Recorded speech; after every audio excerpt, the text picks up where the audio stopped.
ഒരുപാട് മഹത്വങ്ങൾ നിറഞ്ഞ ദിവസമാണ് അറഫ ദിവസം.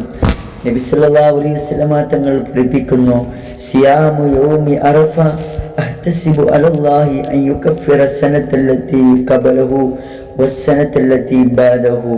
അറഫ ദിവസത്തിലെ നോമ്പിന്റെ മഹത്വം എന്ന് പറയുന്നത് കഴിഞ്ഞുപോയ ഒരു വർഷത്തിന്റെയും ഇനി വരാനിരിക്കുന്ന ഒരു വർഷത്തിന്റെയും പാപങ്ങൾ അല്ലാഹു തആല പൊറുത്തു കൊടുക്കുമെന്നാണ്, അവന്റെ മനസ്സ് ശുദ്ധമാക്കി കൊടുക്കുമെന്നാണ്.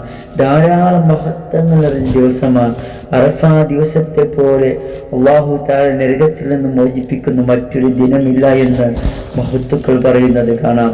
പിശാചി ഏറ്റവും കൂടുതൽ കോപിക്കുന്ന ദിവസമാണ് അറഫ ദിവസം. കാരണം മഹത്തുക്കൾ എണ്ണി പറയുന്നത്, അറഫ ദിവസത്തിലാണ് അള്ളാഹുവിൻ്റെ കാരുണ്യം വർഷിക്കുന്നതും അള്ളാഹുവിൻ്റെ റഹ്മത്ത് വർഷിക്കുന്നതും ലക്ഷക്കണക്കിന് അവൻ്റെ അടിമകൾ അള്ളാഹു തആല നരകത്തിൽ നിന്ന് മോചിപ്പിക്കുന്നതും പാപമോചനം നൽകുന്ന ദിവസമാണ്.